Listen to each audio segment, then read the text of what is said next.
You're listening to Campus Killings, brought to you by AbJack Entertainment. Be sure to check out some of the other great true crime podcasts from this network, including The Murder in My Family, DNA ID, Zodiac Speaking, Scene of the Crime, Missing Persons, Beyond Bizarre True Crime, and Citizen Detective. All of these podcasts are available for you to binge on right now, wherever you listen to podcasts. Subscribe where you're listening to this podcast so you don't miss an episode.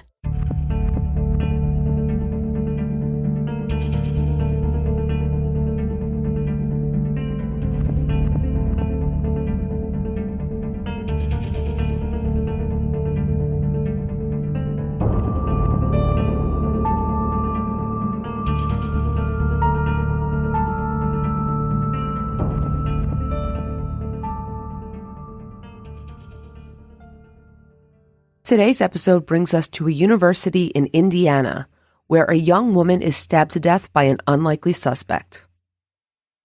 At 11:38 a.m. on Friday, April 18th, 2008, freshman Shasta Myers unlocked the door of her dorm apartment number 405. She and her three roommates, Liette, who went by Lola Martinez, Mandy Hake, and Tanzania Morris, were housed in a 4-bedroom apartment on the top floor of Waterfield Residence Halls, which is a dorm complex on Crescent Avenue. This was on the campus of Indiana University, the Purdue University Fort Wayne campus. Nearly 800 students lived in this complex. It's a really interesting setup, Amy. It's set up to be apartment-like instead of actually dorm-like, and it looks that way if you want to take a look at some of the photos.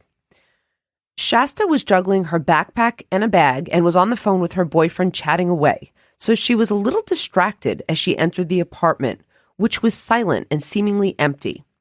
Shasta used her keycard to open the door and walked inside and straight into her bedroom. But after just a couple of minutes, she needed to put a bag of chips away in the common kitchen area. So she walked to the kitchen, where there was blood smeared on the walls. There was blood dripped and smeared on the floor as well, and the door of the bathroom near the kitchen. Shasta later said her first thoughts were confusion. What was going on? Why was there blood in the kitchen and bathroom? Right next to the kitchen, her roommate Lola's door was cracked open. So Shasta tentatively peered in. Lola lay on the floor, covered in stab wounds and blood. Her hair lay across her face and was wet.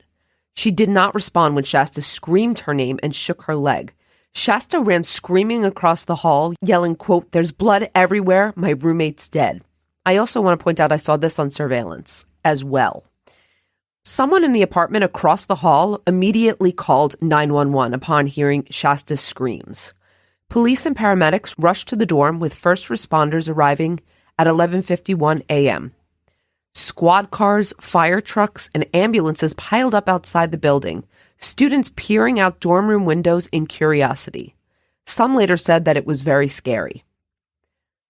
First responders found a young woman on the floor in her dorm room in a bloody scene.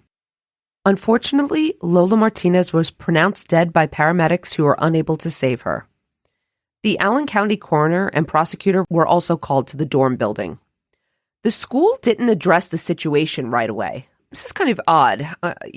As will happen in a college setting in cases that we covered, the rumors started to spread throughout the dorm and then the school. But the rumor was that a student had died by suicide. So they had a special event that day, Amy, on campus too. I don't know if you remember, but Chelsea Clinton used to speak at colleges.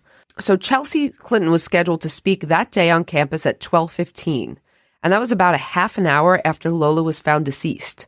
And she went on as planned. Now, this would be almost understandable if the rumors were correct and, Lola had perhaps died by suicide and there was not a threat to other students, kind of this idea that the show must go on. But that was not the case. And first responders knew immediately that she hadn't died by suicide. She bore multiple stab wounds. It was pretty clear that Lola was murdered.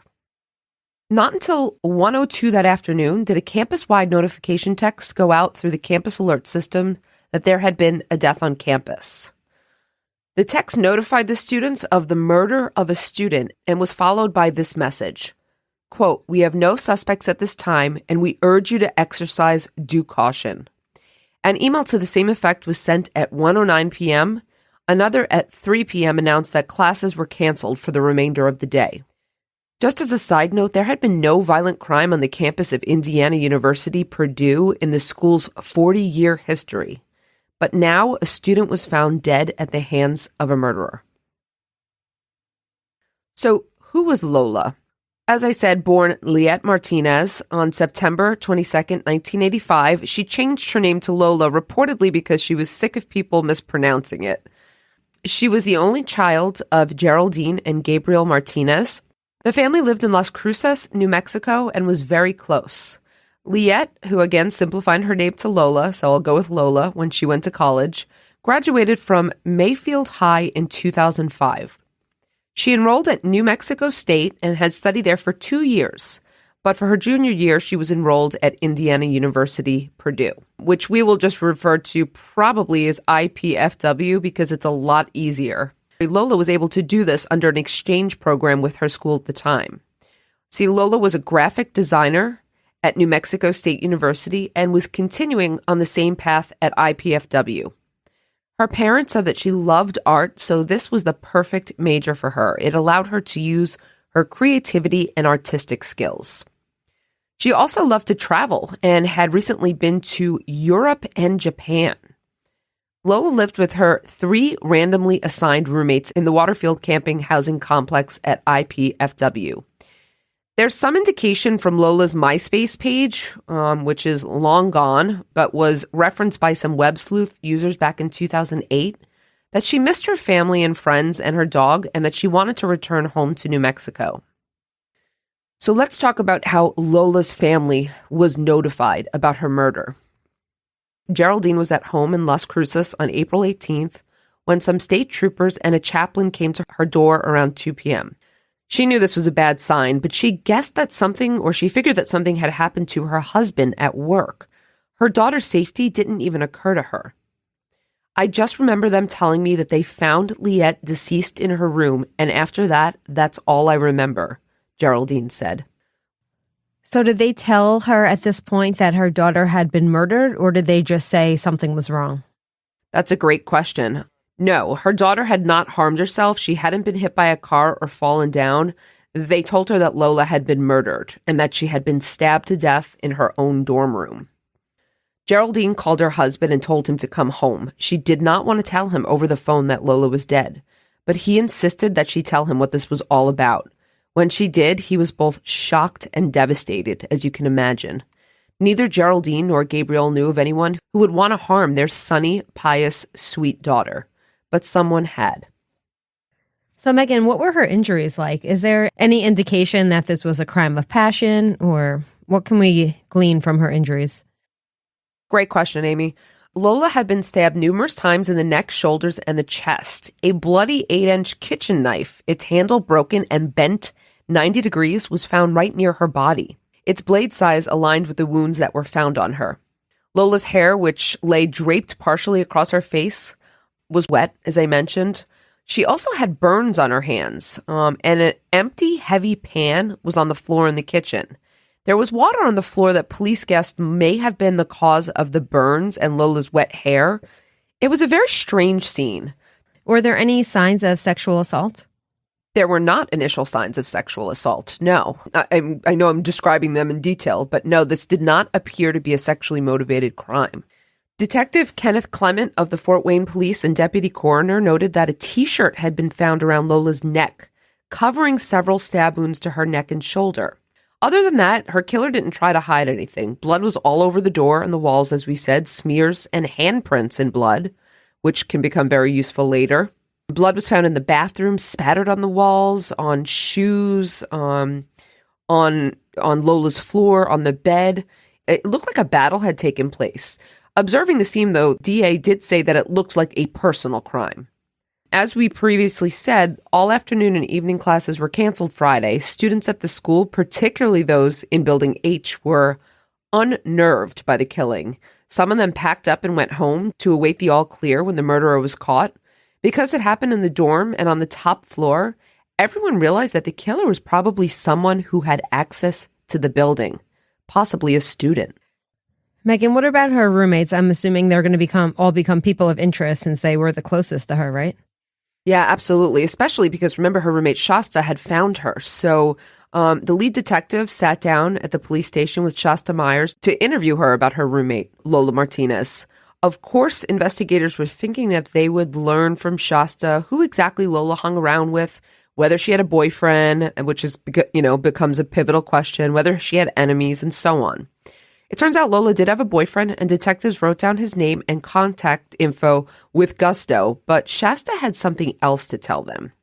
She said that she saw Lola around 12:30 a.m. the night before in the apartment kitchen. Shasta then went to bed and heard nothing in the night. The next morning, she left the apartment around 9:30 a.m. to go to class. When she left the apartment, Lola's door was closed, but two people were in the apartment. Her other roommate, Tanzania Morris, and Tanzania's mother, Tina Morris. Now, was she good friends with Lola? I think they became pretty good friends. They didn't know each other initially, but I got the sense that they were friendly. But I think what was surprising to Detective Clement's shock or surprise, you might say, Shasta told the detective that Tina, Tanzania's mother, had been staying in the dorm with her daughter. Like she had been there with her daughter and her roommates for more than 2 weeks. Where is she from? Was she visiting from far away? Right. She was visiting. However, her visit was only supposed to be a couple of days, and it seemed to turn into a situation where she wasn't leaving. Shasta said that when she left the apartment that morning, Tina was sitting on the sofa watching TV. So Detective Clement called Tanzania in. She told him the same story with some additional information. She said that her mom had been staying in the dorm with them for 2 weeks, sleeping on the sofa. Her mom, Tina, had participated in a kind of scheduled roommate movie night the night before with Lola and Tanzania. After the movie, Tanzania saw Shasta go to bed, and Lola left for her boyfriend's place. Tanzania went to bed in her room, and her mom slept on the couch. When Tanzania left the apartment that morning at 10ish to go to class, Lola was in her room with the door closed, and her mom was watching TV. When she got back, Lola was dead and her mom was gone. And her mom was not answering her phone or responding to text messages. Okay, so what do we know about this woman? First of all, why is she staying in student apartments for 2 weeks? That seems kind of strange, no? I'm glad you point that out. Could you ever have imagined would your mother have ever stayed? I don't think my mom would have stayed one night in a dorm room with me. No, it seems bizarre. What's this woman's history? What's her deal? Does she have a job? Yeah, we're gonna get to all of that. I promise you. All great questions.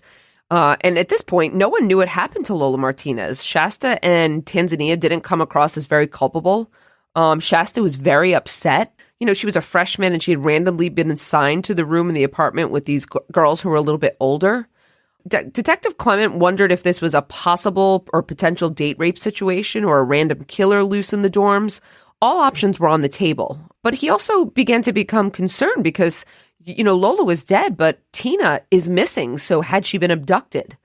After all, she was the last person in this apartment where a vicious, bloody murder had taken place, and now she's missing?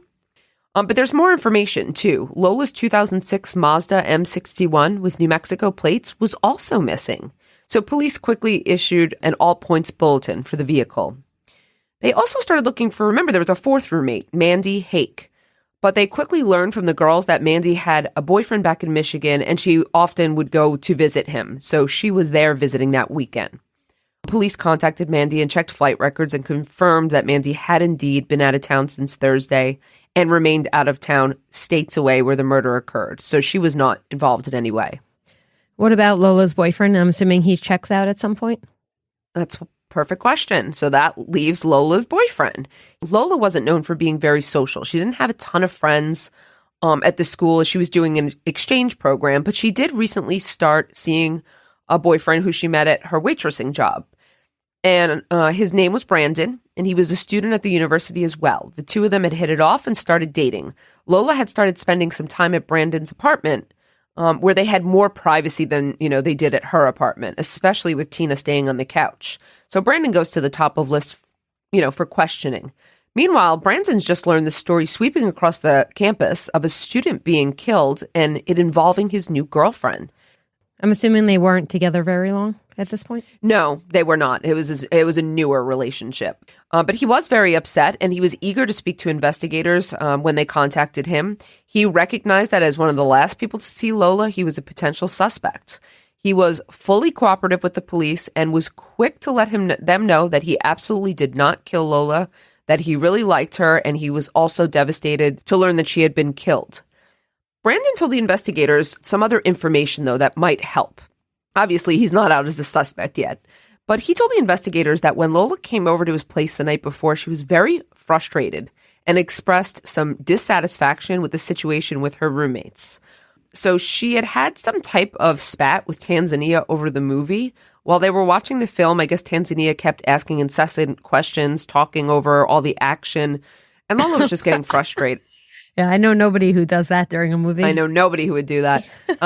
Lola was getting frustrated and finally just told Tanzania to be quiet and watch the movie. So there was a noticeable shift in the mood and like a feeling of tension in the apartment. So Lola, I think that's why she went to Brandon's, because she felt uncomfortable. And Brandon told the investigators that Lola was done with the situation also with Tanzania's mom. So she was venting to him. They had some alone time, and then Lola reportedly stayed at Brandon's until about 1:30 a.m. He then walked her to her car, and she drove off to go back to, her own dorm. According to Brandon, the next thing he knew, she was dead. So Detective Clement sat down with Tanzania again and questioned her about this movie night spat with Lola. She said that she wasn't really offended by Lola snapping at her, and things between the two were fine. But the detective, whose job it was to be perceptive, noticed that Tanzania seemed uncomfortable. And he asked her about her mom and what she was doing in the apartment. So remember, you had asked, what is this woman's background and why, is she here? And now, a brief word from our sponsors. Tanzania told the detective that her relationship with her mother was very complicated. She described it as tough. She herself lived with relatives other than her mom, but her mother had just kind of recently parachuted back into her life. Tanzania was okay with her mom coming to stay with her for a night or two, and that was the original plan, as I told you. But Tina just kept on staying. Tanzania said her mom told her that she had a bus ticket out of town and was leaving, but she wasn't clear as to when she was leaving. And after a week, Tanzania knew that her roommates had become a little fed up with the situation.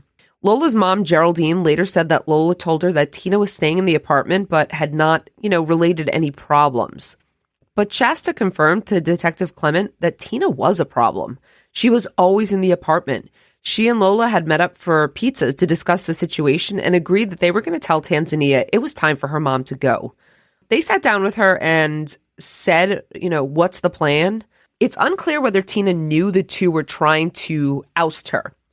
She told them her mom had a bus ticket out of town, but things continued to unwind. So Detective Clement was very curious now. Where was Tina Morris? Was she in trouble, or did she have some information about who could have killed Lola? Did they think that she was potentially in harm's way? Yes, they thought they were considering all options. So as I understand it, they thought perhaps she had been kidnapped, someone had harmed her, or she just had information and was scared and on the run. So Tanzania told the detective that her mom might be in Miami. She might have gone there to, visit friends, but she really couldn't be sure because her mom still hadn't called or returned her calls or her texts, and they really weren't very close before that. So we believe that Tanzania really doesn't know where her mom is. We believe at this point Tanzania does not know where her mom is. Okay, so, there's also other areas to start looking at. And so the police also began looking at the security systems in the dorm. Now, Megan, do we think Tanzania really doesn't know where her mom is? Is she maybe covering for her mom? We think that she does not know where she is. She hasn't heard from her. And, police can get the cell phone evidence on that. Meanwhile, no one in Building H heard or saw anything until Shasta came running out of her apartment screaming for help. The apartment where Lola was killed was on an upper floor, so forced entry from the street level was out of the question, they thought. Students needed a school-issued electronic key fob to get into the building and into the apartment. There were RAs living in the dorm buildings. They were charged with conducting monthly checks of the student apartments, but students were given 24 hours notice of those, so it was easy to hide transgressions or anything else going on. But then just 30 hours into the investigation, Detective Clement pulled the security footage from a dorm hallway camera that provided a view of the apartment's coming and goings. He observed Shasta leave at 9:28 a.m., consistent with what she said. Then he sees Tina, who went out to smoke between 9:20 and 9:30 a.m. and then came back. That was something the roommate said, that Tina was always there unless she was outside smoking. He further saw Tanzania leave at 10:02 a.m. He saw Tina leave at 10:25 a.m. and she did not return. And then he saw Shasta returning and entering the apartment at 11:38 p.m. when she ran out of the apartment screaming for help. This definitely gives police a nice timeline of events. They could at least assume the time period in which she was murdered.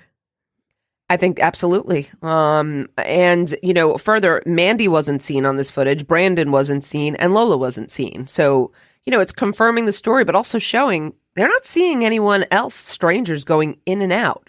From the probable cause affidavit, I'll read this directly. Quote, no one else is seen entering or exiting the apartment prior to the arrival of the Fort Wayne police, and no one else is found in the apartment when it was cleared by Fort Wayne police. So when Tina left the apartment at 10:25 a.m., she appeared to be wearing a different shirt than the one she was wearing earlier that day when she went out to smoke. She waited for the elevator for a moment and then took the stairs. What this all meant was that Lola had apparently been alone in the apartment with Tina Morris from about 10:02 a.m. until Tina left at 10:25 a.m., and no one else had entered. Lola's door was closed when Shasta and Tanzania left, but it was open when they got back, and Tina Morris was missing. So police were quick then to announce, after they saw the surveillance, that Tina Morris was a person of interest. Bolos, be on the lookouts, went out for the Mazda, as it was suspected that she was possibly in it. Does Tina have a criminal history? We'll get to that. Oh, you're trying to get ahead of me. So they're putting out a bolo, but guess what? Tina called them first. She called Detective Clement's cell phone. She told him that she heard they were looking for her. Her daughter had called her repeatedly and told her, Mom, if you did this, you need to turn yourself in. Tina told Clement that she was in Indianapolis sitting on a park bench. She had Lola's car with her. Clement dispatched some officers from the Indianapolis PD to pick Tina up. She was brought back to Fort Worth for questioning. She spoke with Detective Clement in a custodial interview on Saturday, April 19th. So at this point, the whole investigation had taken less than 36 hours. It sounds like she was willing to talk to them. Is she giving a confession, or what does she have to say? Good question. And she was willing. She at first told Detective Clement that she had killed Lola in self-defense. She said that Lola had attacked her. She also told her family this story later on, but he didn't buy it. He told Tina basically that it would be better for her in the long run if she admitted what she did. He told her that they had evidence that she was the aggressor in that situation. And eventually, Tina told the, quote, real story. So this is what Tina said. Now, Tina had watched the interaction between Lola and her daughter, Tanzania, during the movie. Remember the movie they watched the night before Lola was killed. She said that she did not like the way Lola spoke to her daughter. She said she wanted to talk to Lola about the issue that night, but remember, as the movie ended, Lola left to go to her boyfriend's. So Tina said that she was basically stewing all night. And that morning, after everyone left for the day, she confronted Lola about how disrespectful Lola was to her daughter. According to Tina, she saw a knife lying on Lola's desk and grabbed it. And Lola tried to grab the knife, but Tina jerked it away and stabbed the young woman. Lola fell back into the bed, and Tina grabbed a pan of boiling water from the stove and threw the water on Lola, then hit her in the face with the pan. The fight continued, and she stabbed Lola again, and Lola fell to the floor unmoving. Tina suffered a cut on her finger from the knife as she was stabbing. She then changed her clothes, grabbed Lola's car keys and wallet, and left, hiding her hand in her hoodie pocket so that she didn't attract any attention to her cut. So she admitted that it actually was not self-defense, correct? Yes, it sounds like that. We'll return after a brief word from our sponsors. We want to take a moment to tell you a little bit about our friends over at CrimeCon. What is CrimeCon, you might ask? It's only the greatest convention in the world of true crime where thousands of people come together to discuss their favorite cases, rub elbows with some of the biggest stars in the world of true crime, and interact with some of their favorite podcasters. CrimeCon is a great place to meet people just like you who have an interest in true crime, and you get to hang out with some of the biggest names in true crime. People like Nancy Grace, Paul Holes, and Dr. Henry Lee, just to name a few. It's a 3-day event, and the next one is less than a year away. CrimeCon 2023 will be in Orlando, Florida, at the World Center Marriott, September 22nd to September 24th, 2023. And listeners of Campus Killings can save 10% on your standard badges for CrimeCon 2023 when you use our promo code at checkout when you go to crimecon.com. That promo code is Campus Killings, all one word, no spaces. Book your trip now before spots sell out, and who knows, maybe we'll see you there in September. There was some fallout at the school. Lola's death was termed the only violent crime in the 40-year history of the school. And they were reeling from the violent murder of a student there. From the Fort Wayne News-Sentinel. IPFW student Frederick D. Jones was shot at a party at an apartment near the campus April 6th. Police, who made no arrests in Jones' killing, say he was an innocent bystander hit by a stray bullet during an argument at the party. So I said before the school was reeling from the violent death of a student. What I meant was the school was already reeling from the violent death of another student. So this is really, they have 2 students who've died. Frederick was only 19 when he was killed. His case remains unsolved. His death was not on campus, whereas Lola's was, but it was still very unsettling.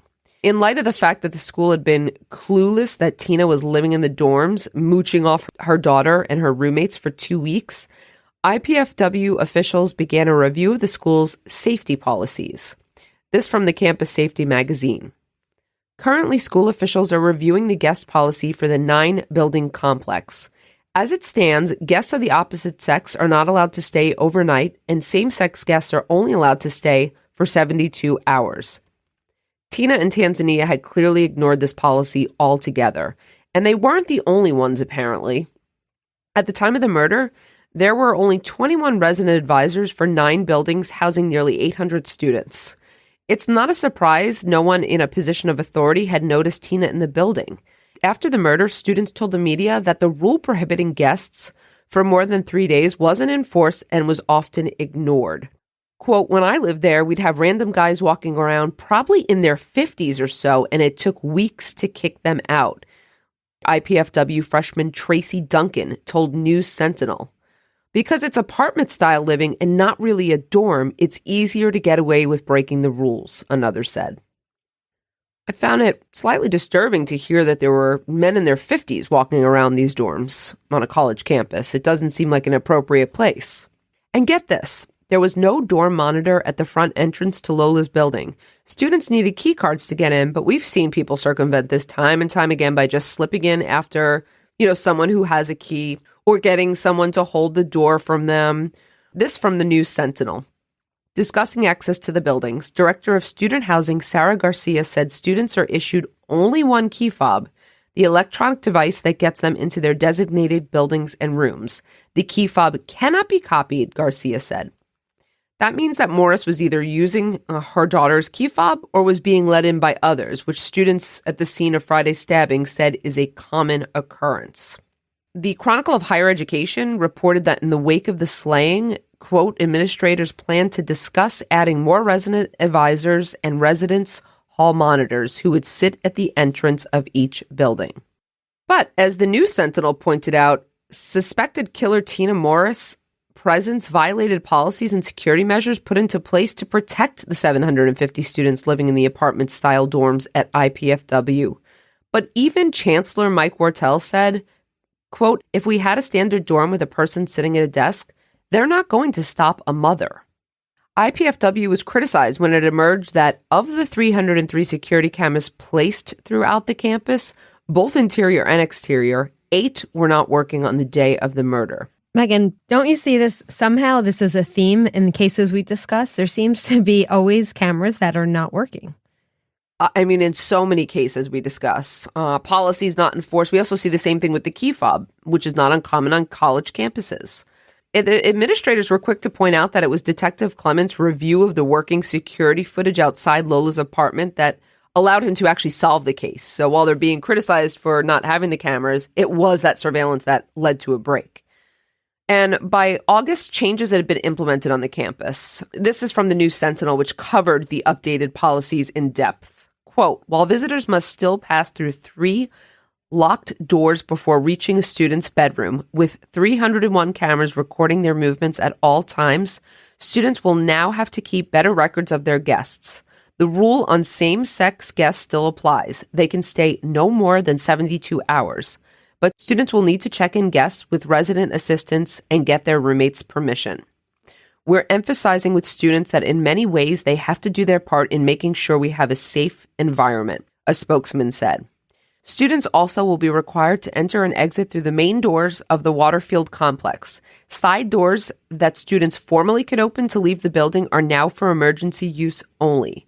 The campus-wide email emergency alert system, which notified students a death had occurred on campus, but not until some 90 minutes after Martinez's body was found, is being replaced.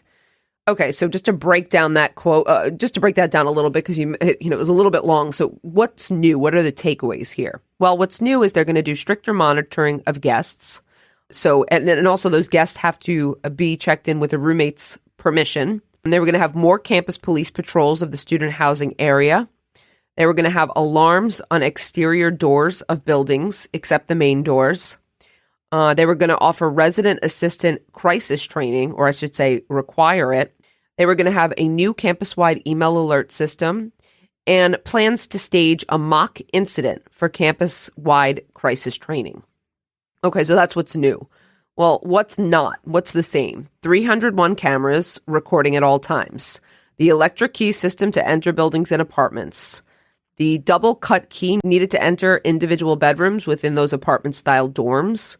That's, still the same. Partnership with Fort Wayne Department to assist in investigations remain the same. 15-man IPFW police department, most retired Fort Wayne officers. So that's what changed, and that's what remained the same on campus. What are you wondering now, Amy? Well, I want to know what happened to Tina. Did she take a plea? There we go. On April 21st, Tina Morris, age 36, 5'6", 170 pounds, was booked on charges of murder and auto theft. Police were found to have probable cause to hold her without bond. They had 72 hours per Indiana law to charge her or let her go. So on April 24th, the charges were initiated against Tina for murder, felony murder for the murder in the course of a robbery, and auto theft. A new warrant was issued for her arrest, and she was held on $25,000 bond, which she could not post. So she would remain in custody pending a trial if she chose to have one. The same day, the 24th, Lola's funeral took place in Las Cruces. A memorial service at the Fort Wayne campus where she died, held the same week, was attended by hundreds of students. The service focused on Lola's creative and spiritual persona and honored her with prayer and student-led speeches regarding their memories of her. Tanzania Morris was in attendance. After Lola's death, in observation of her murder and that of Frederick Jones in the same month, the school took steps to furnish students with outlets to express their grief. From the Fort Wayne News Sentinel, quote, in memory of both students, 4 walls, which will serve as giant postcards, are being constructed around campus where individuals will be able to share thoughts and memories about Liette Martinez and Jones. Those blue and white postcards will then be given to the families. Individual bricks are also being laid near the Walb Student Union with their names inscribed, and a tree is being planted by Jones' friends in the student housing complex. Okay, still want to know what happened to Tina. Yes, I know, but things are happening. We're doing a timeline here, but all right, since you want to know about Tina. In June, Tina's public defender filed a motion indicating that they intended to use the insanity defense. Bet you didn't see that coming. No, because the fact that she fled, it already shows that she knows what she did was wrong. Good call.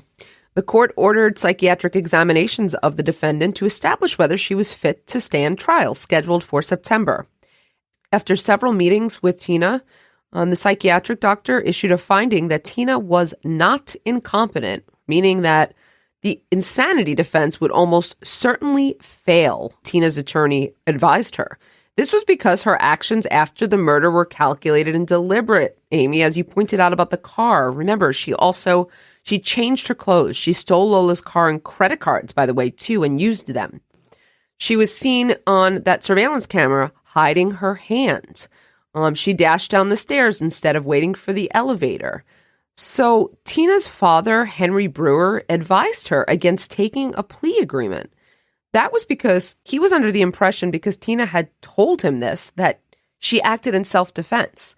But she hadn't, and they weren't really going to be able to use that either. And the police and prosecutors, knew that this was not a self-defense case. Tina was facing 88 years if convicted of all 4 charges. So what do you think she's going to do, Amy? I always love this. Go to trial or take a plea? I think it would be smarter for her to take a plea. I don't think she has a fighting chance at trial. That is exactly what she decided to do. On August 20th, Tina Morris pleaded guilty to murder. The other 3 charges of felony murder, robbery, and auto theft were dismissed. On September 19th, the sentencing hearing in Allen County Superior Court was attended by Lola's parents, Gabriel and Geraldine Martinez. Lola's family also did not want a trial. Her parents were devastated at the unthinkable murder of their only child. They did not want to rehash it all at a public trial. Instead, they were satisfied with the plea deal. This from the Journal-Gazette. Quote, on Friday morning, Martinez's family and friends wearing pink ribbons adorned with butterfly pins in honor of Liette gathered in an Allen Superior Courtroom to address Morris. A video montage of Lola's life prepared by her mother was shown, accompanied by the song Over the Rainbow. It was 3 days before what would have been Lola's 23rd birthday. Gabriel addressed Tina directly, telling her that they had done everything for their daughter and that their world revolved around her. They were excited for her to graduate, to marry, to have grandchildren. Quote, all we did, everything we did was to open doors for her to succeed in life. We were so proud. We're still proud.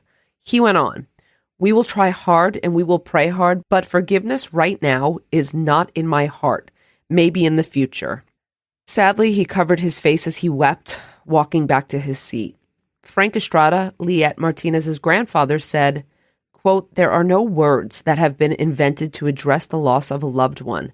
You committed an awful act and you must live with it for the rest of your life. Did she show any remorse, Tina? You asked if she, showed any remorse. I understand, and we're going to get there. Just a little bit more about Lola's family, though, and this aspect of forgiveness. Because Lola's family did try to forgive Tina. They didn't hold a grudge against her family. At the sentencing, the Martinezes hugged some of Tina's family, sharing in their anguish. Quote, this is a terrible thing that we all have to go through, Rebecca Estrada, Liette Martinez's grandmother, said, referring to both families.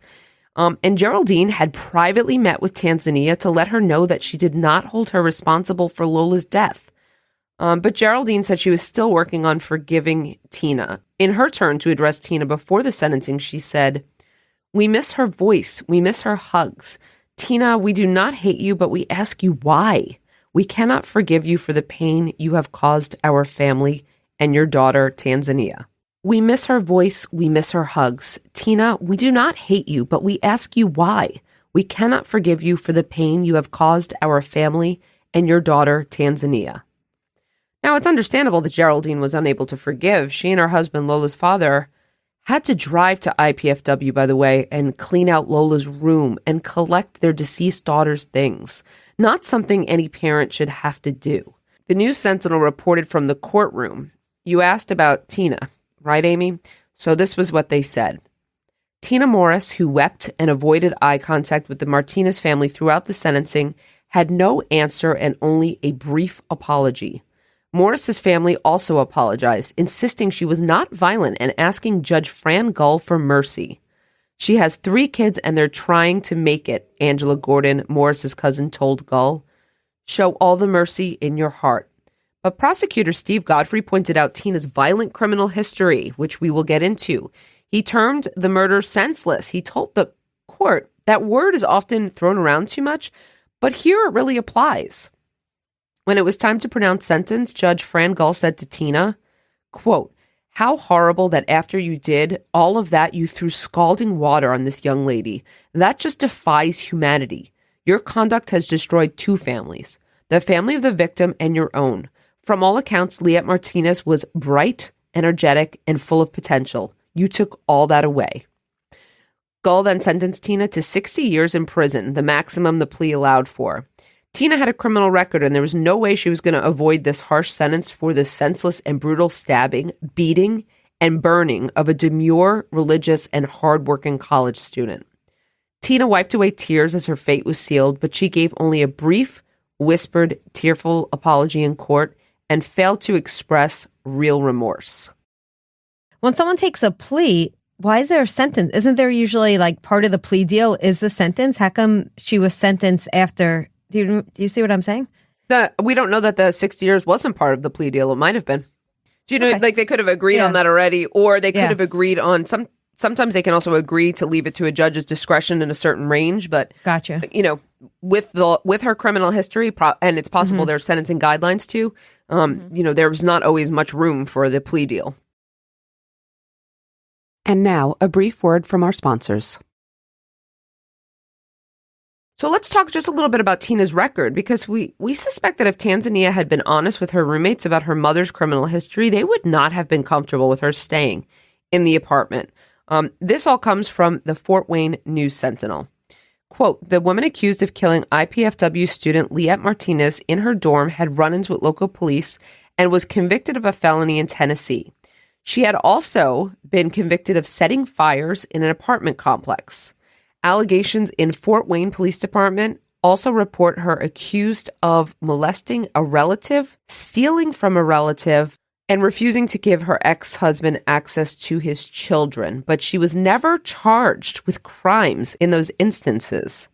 Do you feel like this is a common theme too in some of these cases of, you know, these crimes, serious crimes, but maybe they're not, you know, she's not being charged or punished, and that's one of the problems. Yeah, but we also have a legal system where there has to be proof beyond a reasonable doubt. So Absolutely. One report filed in May 1998 briefly details Morris's arrest for starting fires at apartments at 2707 Stardale Drive. She was eventually convicted of misdemeanor criminal recklessness, according to court records. 8 years later, a high school junior told police Morris molested or tried to molest him twice. This was according to a police report. And so these are just the details. In 2000, Morris's roommate called police because she'd become violent during an argument. When the police arrived, they found a shattered glass coffee table, broken bar stools, and a smashed cordless phone. Morris wasn't there, though, and no arrest was made. In 2005, her ex-husband called the police complaining he could not get his children back after letting them stay with Morris while he was in jail. The responding officer could not find the address, according to a police report. In 2007, a woman accused her of stealing checks and a credit card. The woman also said that her home had been set on fire a month earlier, and she suspected Morris, who was not charged or arrested. According to Tennessee records, Morris was convicted of theft of $500 to $1,000 there and sentenced to probation in the mid-1990s. The Fort Wayne Journal-Gazette reported that after the 1998 misdemeanor conviction for criminal recklessness, Tina was given a suspended 180-day jail sentence contingent on receiving a complete psychological assessment and counseling. Given how many dangerous, aggressive, and criminal behavior she engaged in since that time, it doesn't really seem that counseling stuck. And it was really just, I think, a matter of time before she irrevocably harmed someone. And that time was apparently on April 18th, 2008, when she murdered Lola Martinez over a perceived slight. Tina is currently incarcerated at the Rockville Correctional Facility in Rockville, Indiana. Geraldine Martinez told the Sun News of IPFW, quote, "Lola felt safe there. Her father and I talked to her every day. She always put others before herself. She was our baby, our only child. She was a good girl and loved life." Most parents have to live with the logical concerns that arise when their, children go off to college, leaving the protective shelter of the home. There's typical challenges that we probably experienced and witnessed, you and I, hazing, excessive drinking, sexual assaults, theft, and really so on.